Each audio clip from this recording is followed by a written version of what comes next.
A blonde ends up dead on a Brentwood street, and the only letter she left was for me.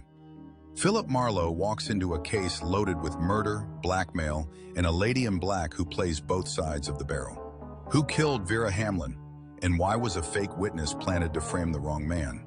Marlowe chases a murderer through crooked businesses, manipulated press leaks, and roadside setups to find a truth nobody wants told. Hi, I'm Danny Bull, and what you are about to listen is The Smokeout, an episode from The Adventure of Philip Marlowe. A full cast, dramatized radio series on crime, narcotics, murder, spy, thriller, and noir mystery. You're about to step into a classic world of vintage radio mystery, full of suspense, smart talk, and razor-sharp dialogues. If you love vintage radio mysteries and classic noir, subscribe to the channel BTC Radio and Audiobook, where we keep these voices from the shadows alive. And if you'd like to support us, scan the PayPal QR code on your screen. Every donation helps us restore and upload more rare episodes just like this one.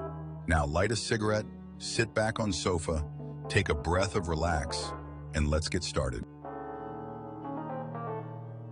It never seems to fail.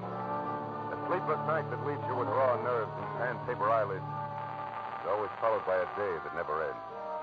A kind of long, tough day that keeps you on the move until life in the city is finally reduced to no more than a confused, clatterous stink of exhaust fumes and an aimless mob of shallow people milling around, looking for nothing but a chance to con each other out of a lousy butt. And this was no exception. Because when I finally decided to quit, to get out of it, to go someplace quiet and relaxed, I found myself instead in a hurry all over again. I was on my way to a very public building on Spring Street at the stubborn instigation of one Detective Lieutenant Matthews of Homicide, whose phone call 20 minutes ago had caught me as soon as I opened my apartment door. Where you been, Marlowe? Don't you ever check in at that office of yours? And on days like this, Matthews, they don't give me a chance. What's up? Tell me all you know about Vera Hamlin, Phil. Who's Vera Hamlin? A girl. No fooling. Are you real sure you don't know her? Positive. Am I supposed to? Maybe she used another name. Pretty, blonde, about 5'6", a sweet kid, apparently. I can think of a lot of women who fit that description, Matthews. Yeah, you could. But this one wrote you a letter yesterday. I didn't get it. Then I haven't been in my office at all today. Why? She wanted your help. How do you know? Well, we picked it up from the imprint in an open pack of stationery in her apartment. Oh? Better come down and take a look at her, Phil. Take a look at her. Where is she? In the morgue. Oh. She was struck by a car last night. Accident? What makes you ask that, Marlowe? Your dubious tone of voice, Matthews. Well, was it an accident? I guess so. Maybe I've been a cop too long. I get suspicious myself on dark nights. Can understand it. Come on down, Phil. Right away. I'll meet you there.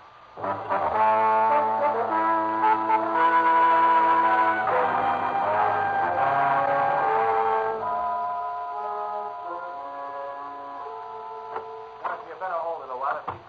Oh, here he is now. Hello, Phil. Hi. Made good time. This is Mr. Connor, the morgue attendant. I'm certainly glad to know you, Mr. Marlowe. Is this your first visit? No, I've been here before, Connor. Well, Matthews, for what good do you think this is going to do to the police department? Let's see her and get it over with. All right, let's go, Connor. Certainly. Step this way, please, gentlemen. Follow me. Happy fella, isn't he? Well, civil sense. Here, to the right. Now, let's see. Egram, Flanagan. Now, here we are. Hamlin, Vera. There. Well, Marlowe?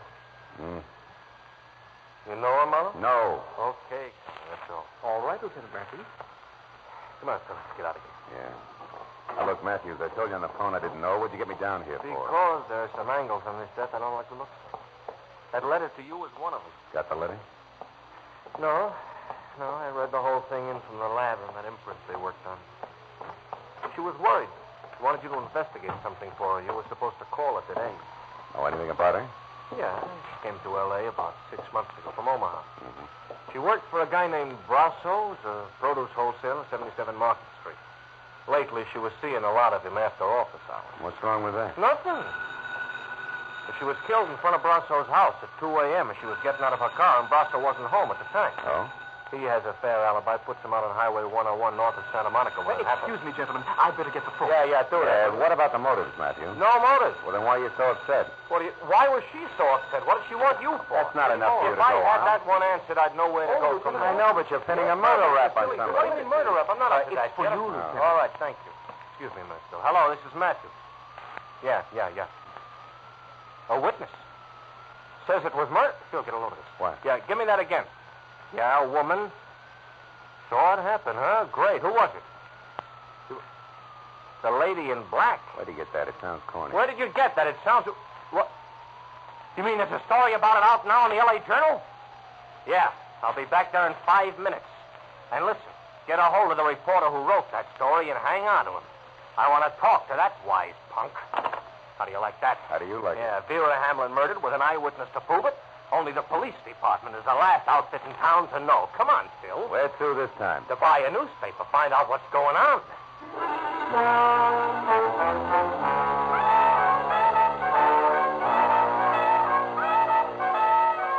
Matthews was boiling as we left the morgue and headed to police headquarters. We made one stop on the way to pick up a copy of the Journal, which he read as I drove.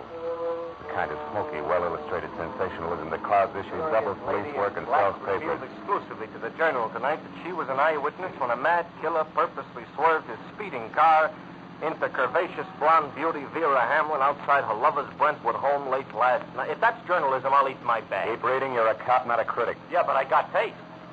The lady in black will appear at police headquarters at 9 o'clock to reveal license number and description of the murder and the shocking death which police have already labeled accidental. Nuts. Come on, Marlowe. I felt a little sorry for Matthews because the way things were breaking, the Vera Hamlin deal was a cinch to become one of those involved screwball affairs where nothing goes according to the book, and I was glad I never got a letter. Now it was none of my business. All I wanted to do was drop Matthews off, get away from the whole thing, and try to forget about it. But when we piled up behind the waiting squad car at headquarters, a gang of night-beat photographers draping the stairs stopped us. Give you a right, Lieutenant. Is your witness going to show? It's 9 on the button. Where's the lady in Oh, black? I know. I didn't find out there was a witness till I read it in the Journal. Yeah, that was a dirty trick. Hiya, Marlowe. Hi, Abbott. You're an old-timer, Abbott. You guys ought to keep punks like the Journal squirt in line. They just make it tough on everyone. Oh, don't blame us for that guy. He's burned up, huh, Marlowe? You blame him? You know as well as I do, the Journal picked up that witness right here. Kept her under wraps until they had time to break the story. Well, he shouldn't let it throw him. You know, guys like that usually hang themselves. Sure, after the damage is done.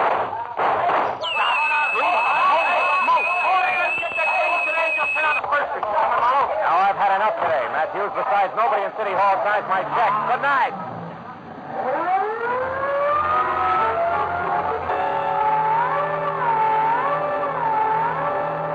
I watched him out of sight and drove to the corner where one of the reporters told me that the green sedan had had a lady in black in it. Whoever had fired the shots had gotten away clean.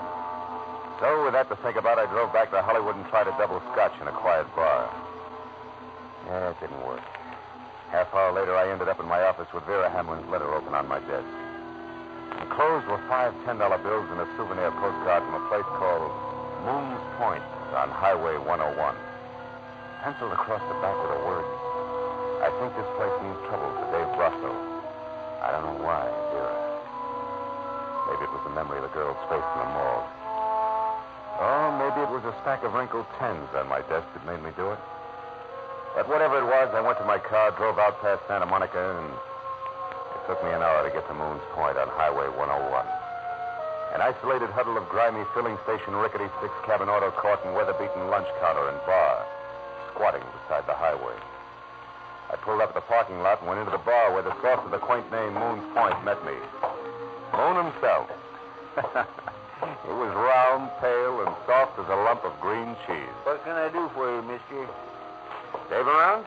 Dave who? Brasso. Want to see him on business. What kind of Private business? business. Oh. Okay.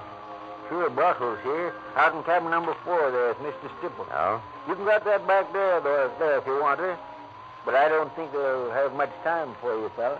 Why not? The late paper just come in, the L.A. Journal. Is that all? I got much later news than that for him.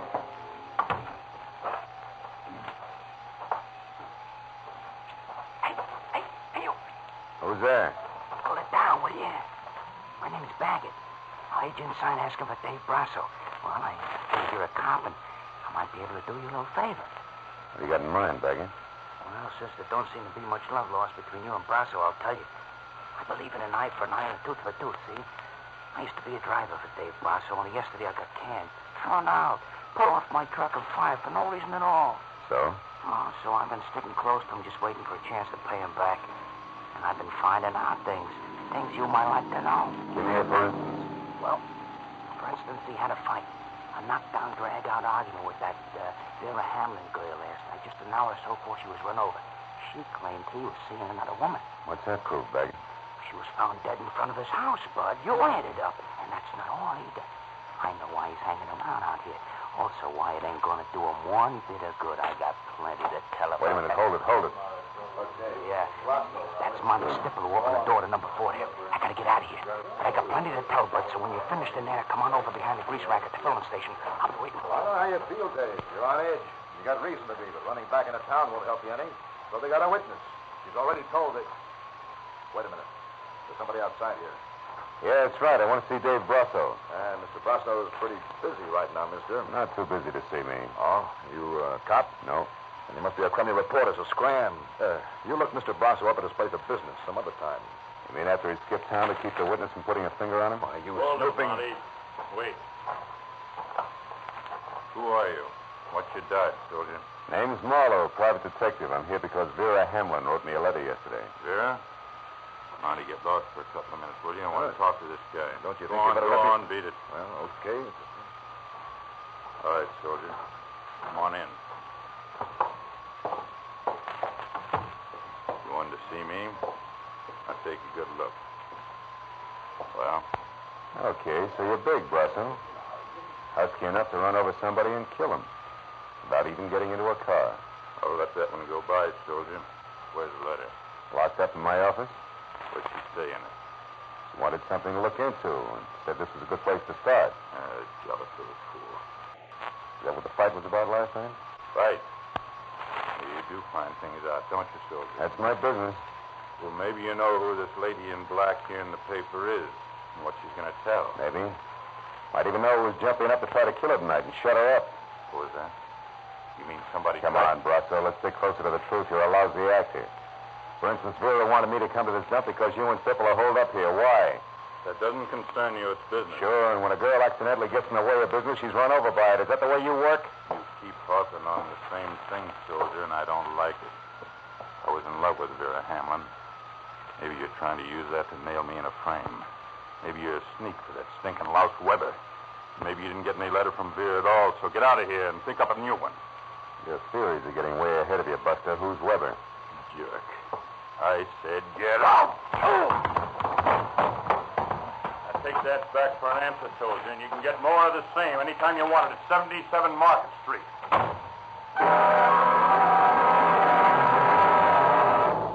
Brasso's hair trigger left with 200 pounds of shoulder behind it. Piled me out of the door and flat on my back in the gravel. Which tallied my interview with him at 0 with one minor exception. My spiteful informer, Baggett, had some basis intact for his story, so I dusted myself off and made for the rear of the deserted filling station where the grease rack stood. There was nobody around. I waited a few minutes for him, and then I skirted wide around the auto court and looked in at the scaly window at the bar. Stipple was there with his nose in a beer glass, but no Baggett. I circled the building quietly, found nothing but indignant spiders and dark corners, and decided to try the grease rack again. When the back door to the bar opened, and Moon came out with a flashlight and a pail of garbage. He was halfway to a rack of cans when he froze. Like a bird dog with one foot in the air. Holy mackerel. His flashlight stabbing at a man's hand, hanging out over the edge of a shallow ditch. Look there. There's somebody laying in the ditch. Yeah. No wonder I couldn't find him. It's Baggett with a knife in his back.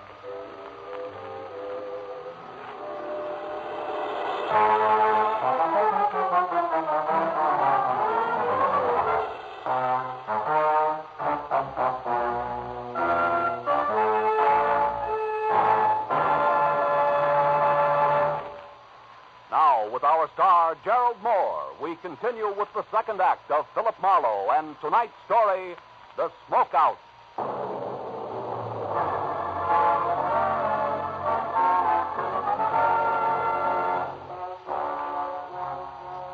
Even as death quietly hardened the hand at the edge of the ditch, the wheezing, pudgy circle known as Moon was already worrying less about why murder was sprawled at his feet and more about what the violent slaying of the truck driver was going to do to his roadhouse business as usual.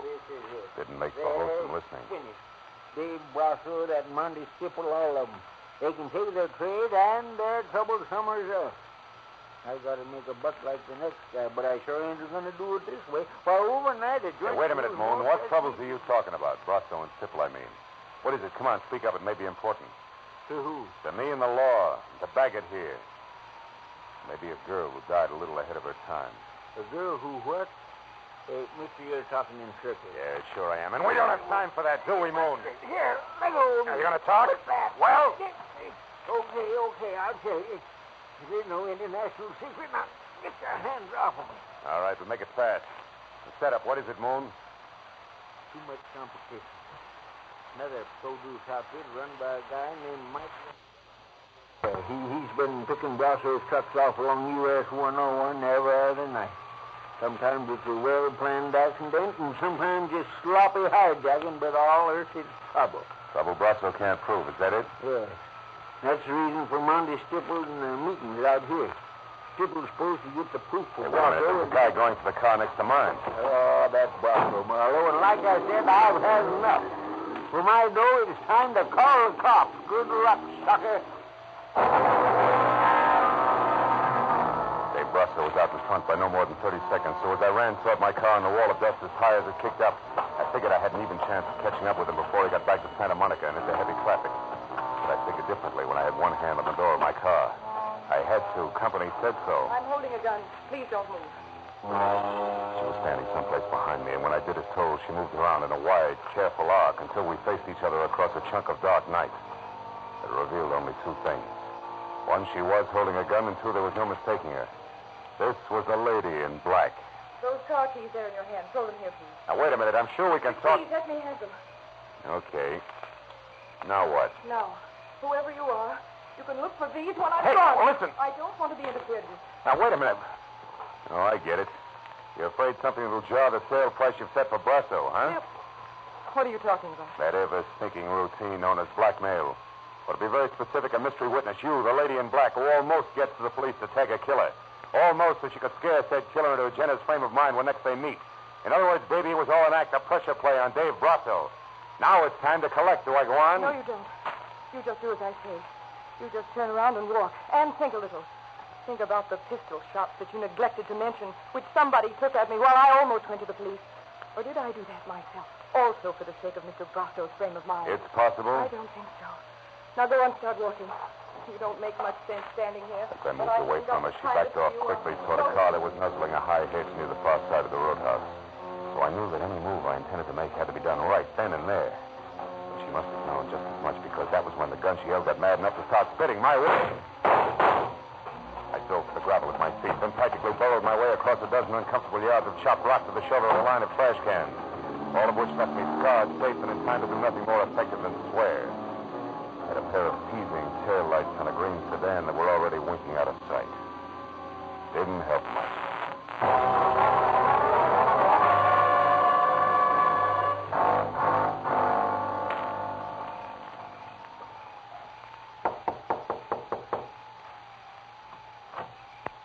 Well, what do you know? The private detective again. Well, what's it this time? Bill Brasso, Stipple, is he in? No, he isn't. That's funny. No, I don't think so. I only think you're funny. The panic, Marlowe. Moon and I have been watching you comb that gravel out there searching for the key. We couldn't catch the chatter, but she certainly made you look stupid. And just so you don't go on looking that way, don't bother playing so wide-eyed about Brasso being in here either. You see, I know you know he isn't. It won't work, sonny boy. Maybe a little pressure will. I doubt it. I don't bend easy, Marlowe.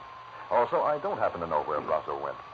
But just so nobody gets too upset or quick with a gun, maybe we have to go back over to the bar to chat. Moon's expecting me. Besides, it's cozier there. It won't be once the cops start pouring in. Incidentally, it makes it your turn not to play dumb. I mean Ernie Baggett being very dead out in the back. Even Stephen, huh, Marlowe? Yeah. Okay. I know about Baggett. From Brasso? I said... I heard you. Nice night. Marlowe? You know, Skipper, you're making a big mistake. Why? Protecting Brasso can't pay off anymore. You said I was protecting him. I worked for Dave Brasso, period. If he knocked off a couple of people, and I'm not saying he has, it's got nothing to do with me. What's done's done. Which doesn't include the girl, huh? Who? That witness? What's the difference? What happens to her? She's living on borrowed time right now, any way you look at it. Why? Because of what she knows? No. Because of the way she handles what she knows. All that gab in the papers. You know, she's lucky those 3 shots that were thrown at her only came out of a pistol. Could have been a howitzer, considering the advance notice she gave. Hey, Moon. What? The cops here yet? No, they ain't. Highway patrol took 5 minutes, 10 minutes ago. I sure wish they'd get here. Don't worry, they will. Well, Marlowe, will it be? Hey, private detective. Come out of it. What's up? Around here, Stipple, nothing. Nothing at all. Where are you going? To 77 Market Street, the Brasso Produce Company. I think it's where both your boss and the lady in black are going to get together. And what gives you that idea? A hunch, Stipple. Just a hunch. Goodbye.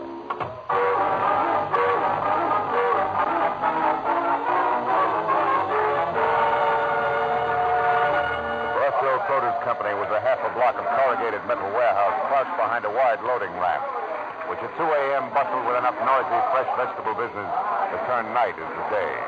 And when I was out of my car, clear of the whirring electric hand cart, making my way in between sided lettuce crates toward a cage marked dispatcher, I kept wondering how a guy who built an outfit like this single-handed could have possibly made the mistake I figured was his. I stopped wondering when a face that had been stolen from a hawk pressed itself close to the inside of the cage and yelled at me. Well, what is it, mister? Talk up there. Billy, I'm busy here. Wait, please. Take 31 out now. I want to see Dave Brasso. Oh, that isn't here. Dispatcher. Yes. 21 a bushel. Right. Brasso's not in his office, mister. I'm not sure where he is. I'm not sure. You a cop? No, private detective. With expense account. Will 5 help? He just paid 10. Oh, let it ring. Come on, Buster, this counts. Here's 10. The lady in black? Yeah. Keep it down, will you? She stood around for maybe 20 minutes before she got talking to me. Not a bad-looking doll. All right. Now, where'd you send her? Come on, you got your 10 talk. Hang on just a minute. Where? The old shed in the back. Used to be a warehouse. They've got a real private office there. You'll probably catch up there if you run. I'll probably try. Thanks. The ex-warehouse turned out to be an ugly huddle of parched cobblers teetering at the edge of a deserted cobblestone alley, and quietly dying of old age. And except for a flicker of light from an open door deep inside, it was as dark and as quiet as the lining of a frock coat. Until I stepped in and in front of a gun, it was no surprise. When I told you that I didn't want to be interfered with, I meant just that. Now, without shouting, who are you? For one thing, a private detective named Philip Marlowe. Another, a guy who's still working for Vera Hamlin. You were working for Vera?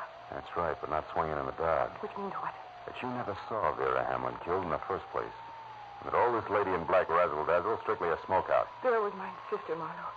Her letters told me all about Dave Brasso, about what he meant to her, about the runaround she was getting from him. So you added that to a phony hit-and-run accident and decided to pose as a surprise witness. So that Dave Brasso would try to pick you off and reveal himself as your sister's killer, if you lived through it. Right. And now, Marlowe, Marlowe, quick. Get back. Brasso just turned that light off in there. He's coming out, and I'm going to meet him. No, don't. Look, Listen. If you want to help, stay where you are. Keep quiet. Oh, brother. I'd better be right. She moved one slow step at a time toward the long, thin triangle of light the open warehouse door spilled across the sawdust flooring. I slid my .38 from shoulder holster to right hand, and the hair on the back of my neck started to crawl. And suddenly there was nothing to do but wait. You can stop right there, Mr. Brasso. Who's there? Who are you? A girl named Hamlin, Mr. Brasso. Frances Hamlin. A girl who knows all about how my sister really died. It was only a sudden splash of light that the room was taking it. It was a pistol raised and aimed at the back of Frances Hamlin's head. It was all the cue I needed. Drop it, Stipple!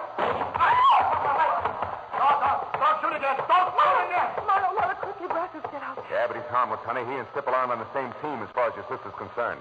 Did you hear that, Brasso? Yeah, I heard you, Marlowe. Well, then Stipple killed my sister. Why, Marlowe? I don't know. He's the one to ask about that. All right. Why, Stipple? Dave, why did you do it? Dave, stay back. Why? I did it because she caught me at my place, caught me talking to Mike Weber. You worked for Weber for the guy who was wrecking our business? Yeah, oh, Dave, please, I didn't know what I was doing. She was going back to you to tell you what she saw. You double-crossing lout. Hey, that's enough. No, it isn't. Please, Dave. I've got something to finish.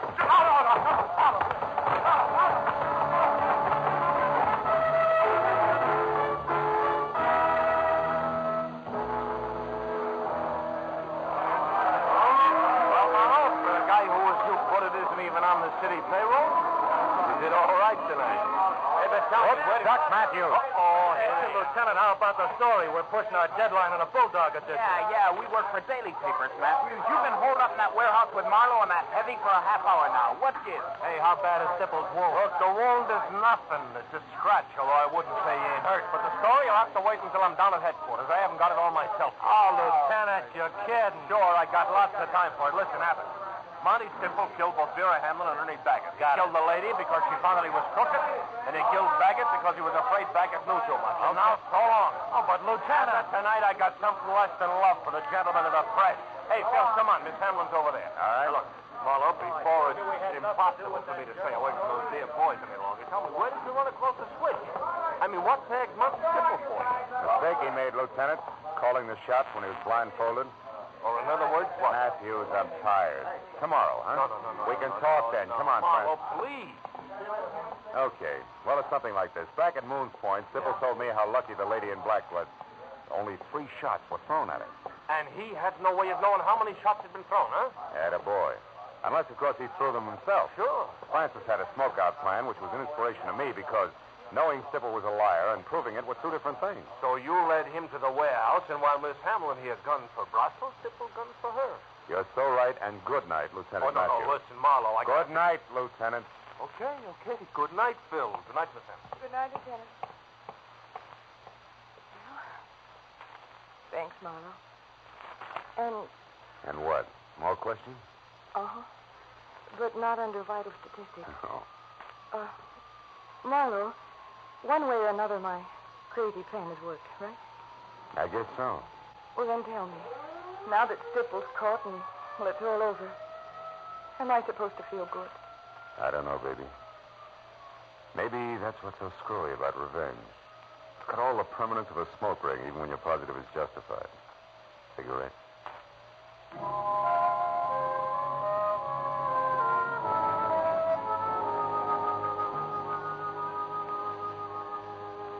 I'd been dog-tired when it started. Whipped. Fed up with the city and the aimless, milling mob of shallow people. Always hungry for a buck that made it move. But now as I drove through the quiet, empty downtown streets and listened to Frances Hampton talk about her sister, who had never been anything but nice, I stopped thinking about those money grubbers and thought instead about the ones like Vera. All the people all over the world who sometimes get in trouble because other people won't realize the world is not for sale. Yeah. The Veras are the ones to keep in mind. And that was when I decided that I was only tired, not whipped, not fed up. All I needed was a good night's sleep. So I went home and got it.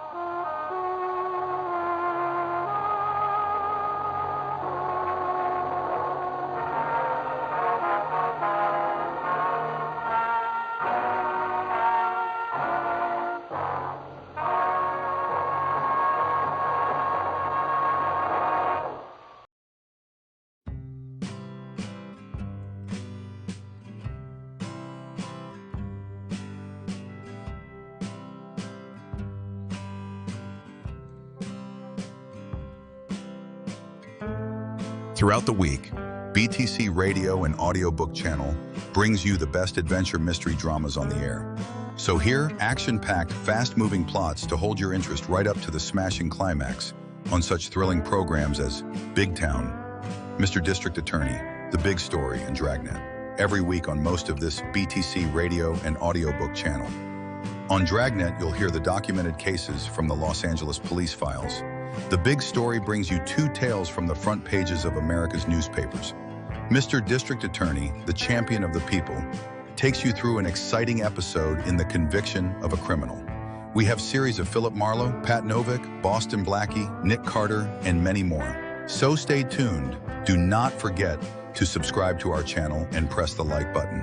For daily update, click the bell icon for our latest post and new episode uploads.